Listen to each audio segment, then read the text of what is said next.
좀 잘 치유받을 수 있도록 우리 같이 좀 기도해 주셨으면 좋겠습니다. 오늘도 주님의 은혜를 사모하여 나오신 우리 성도님들 주님의 이름으로 사랑하고 축복합니다. 우리 양옆에 있는 분들하고 오늘도 잘 오셨습니다. 한번 인사하시겠습니다. 오늘도 잘 오셨습니다. 우리 앞뒤로도 한번 인사드릴까요? 은혜 많이 받으시기 바랍니다. 우리 앞뒤로도 인사하겠습니다. 은혜 많이 받으시기 바랍니다. 하나님께서 오늘 우리에게 주시는 은혜가 있습니다. 그 은혜에서 한 사람도 소외되지 않는 우리 모든 전대중앙교회 식구들 되시기를 다시 한번 간절히 축복합니다.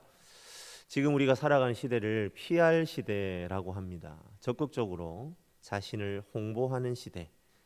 그것이 지금 우리가 살아가는 시대의 자화상이다라는 말이겠죠. 자신을 적극적으로 표현하고 드러내는 것, 그게 그렇게 큰 문제가 되겠습니까? 그런데 문제가 있습니다. 어떤 문제가 있을까요? 홍보에 포장이 붙고요. 실제 모습보다 자신을 더 좋게 보이려고 거짓말을 쌓는 것이 문제이죠. 그렇게 겉모양을 좋게 포장해서 자신을 드러내려는 것이 습관이 되다 보면 어떤 문제가 생길까요? 우선 겉으로만 드러난 것에 집중하다 보니 내면의 가치를 중요하게 여기지 못한다는 문제가 있을 수 있겠지요. 내면의 가치를 중요하게 여기지 못하고 그것을 귀하게 여기지 못하면 보이지 않는 곳에서 잘 드러나지 않게 수고하는 이들의 가치로움을 발견하지 못합니다.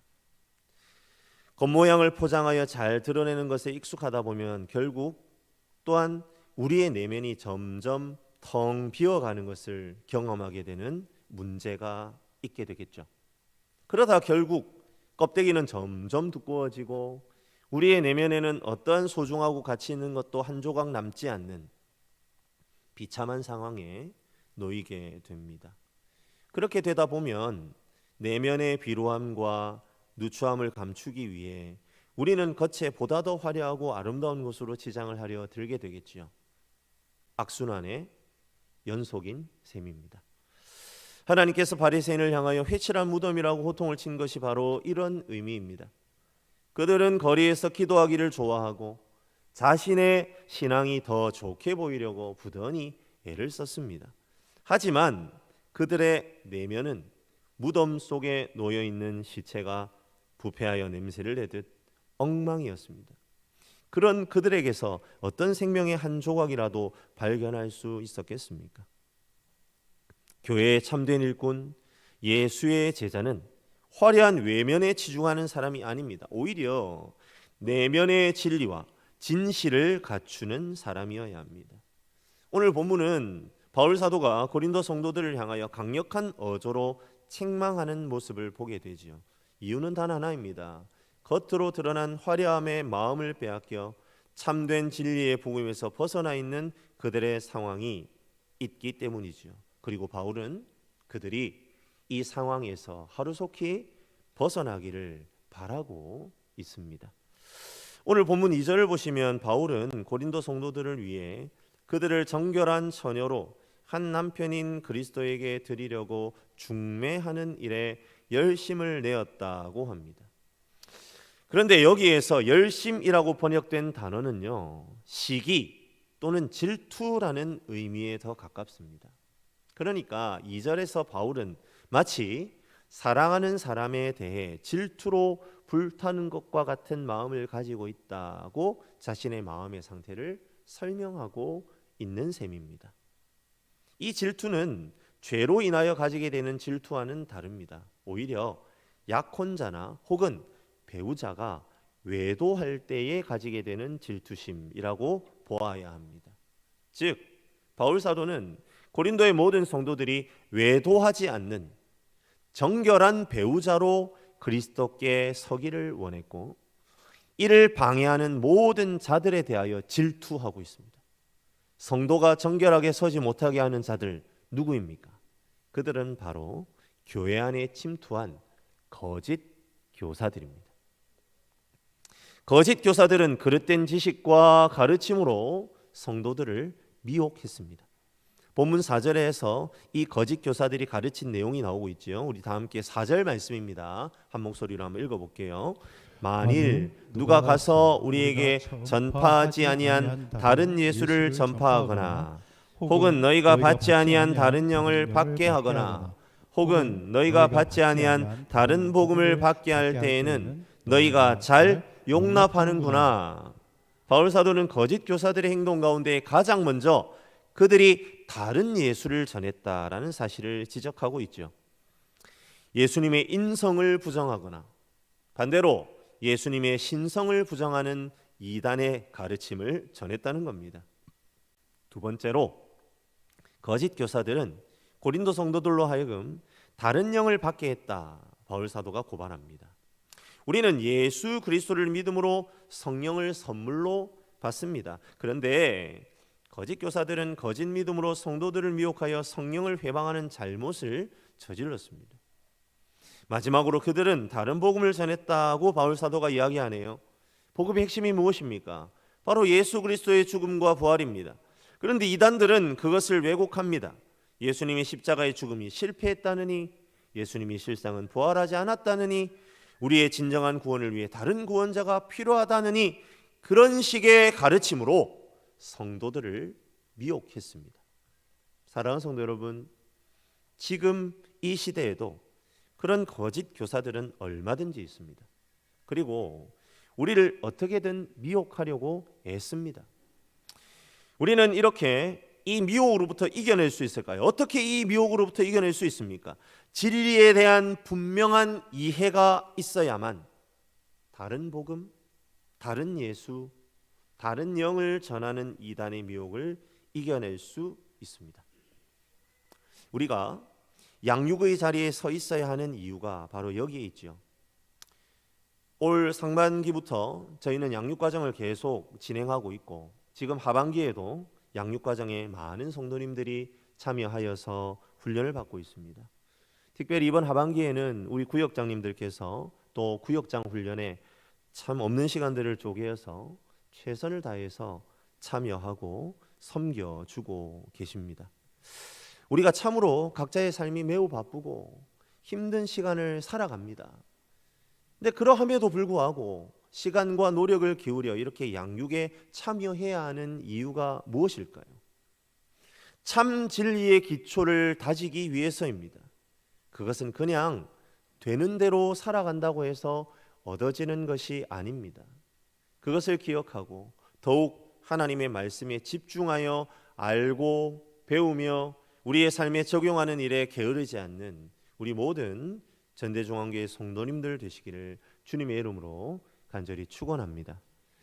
이어지는 5절부터 10절에서는 바울 사도는 거짓 교사들과 자신을 비교하면서 자신은 참 진리를 선포하는 참 교사다라는 사실을 강조하죠. 자신은 진리에 관한 지식에 관하여 비록 말에는 부족하지만 지식에는 그렇지 않다고 하지요.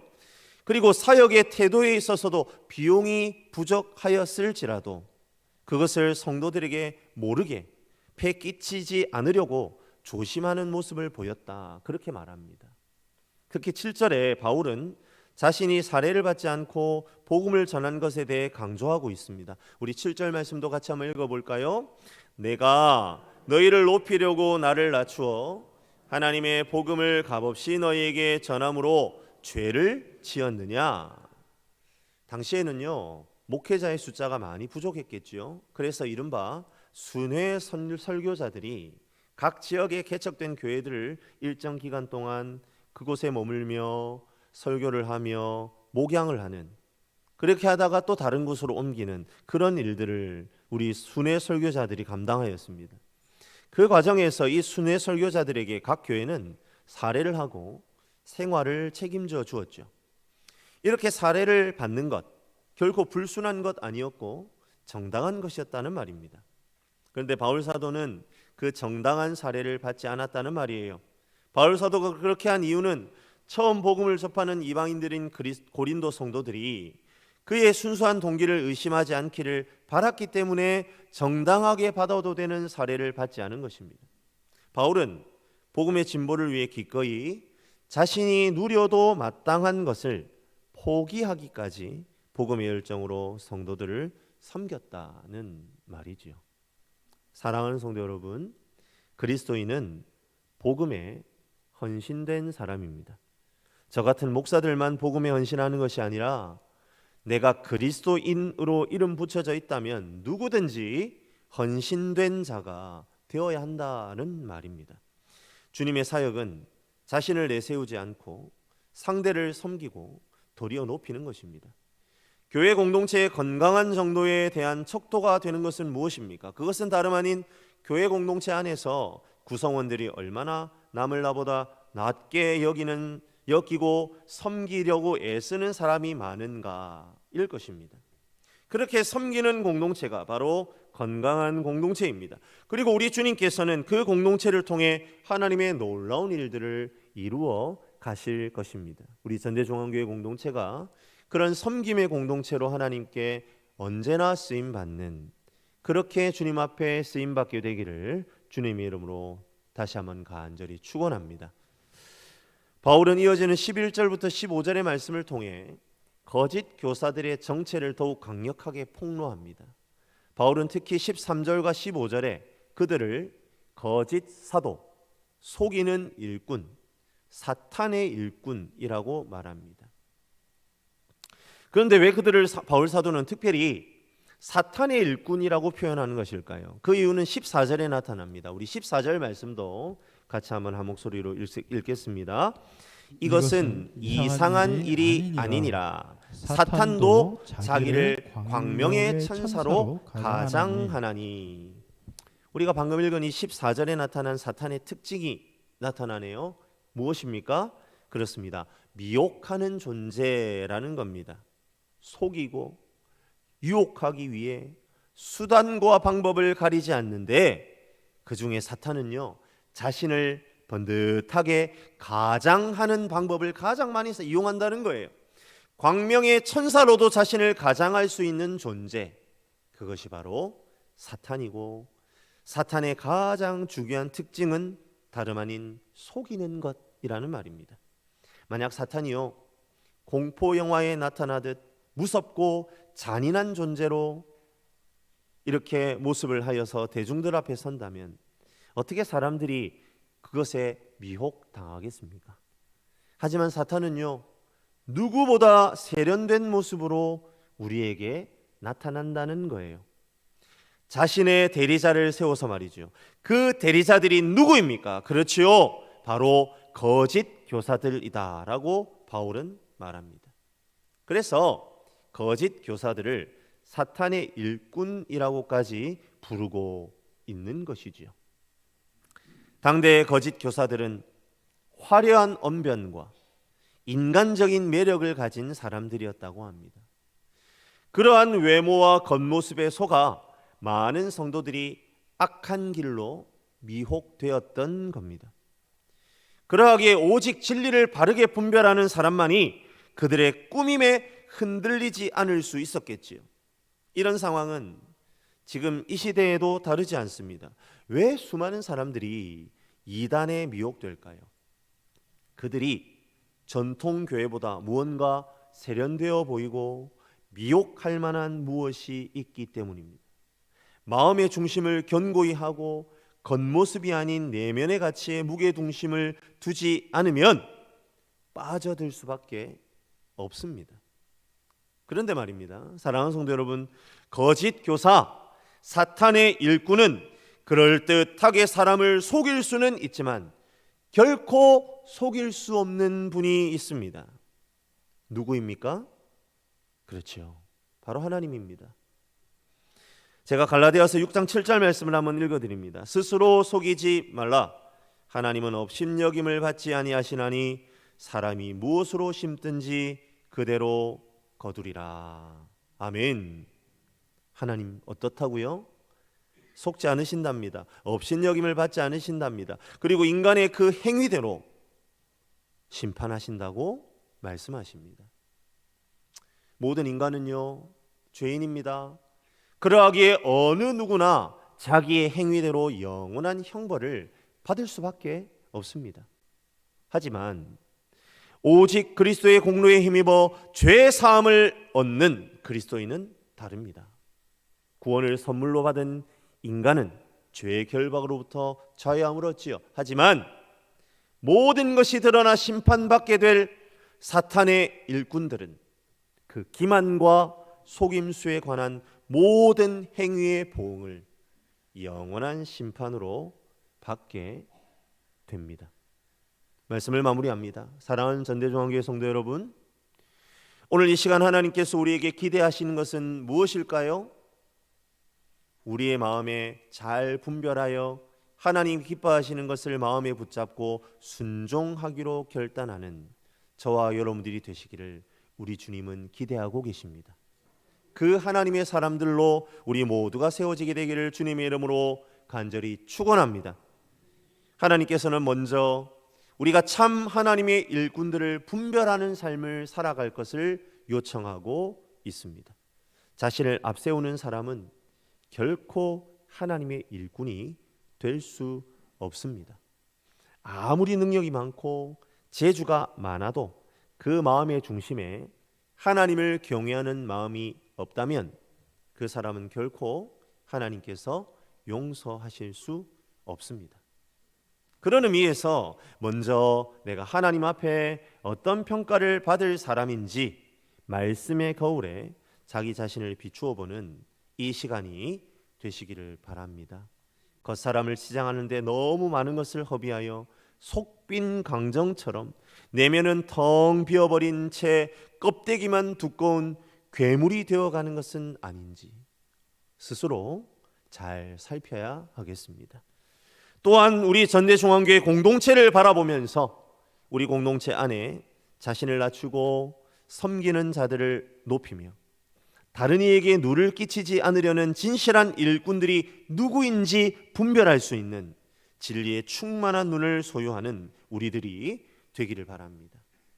앞서 공동체 나눔 시간에도 말씀드렸지만 곧 11월이 되면 내년도에 또 각 전도회를 섬길 임원들을 선출하고요, 또 교회 안에 여러 위원회 사나 부서를 섬길 부장님들을 저희가 세워야 하는 시간을 맞이하게 됩니다. 지금부터 하나님의 진리에 충만하게 사로잡혀 귀한 하나님의 사역을 함께 감당할 사람이 누구인지 기도하면서 분별할 수 있는 우리 모든 전대중앙교회 식구들이 되시기를 주님의 이름으로 간절히 축원합니다.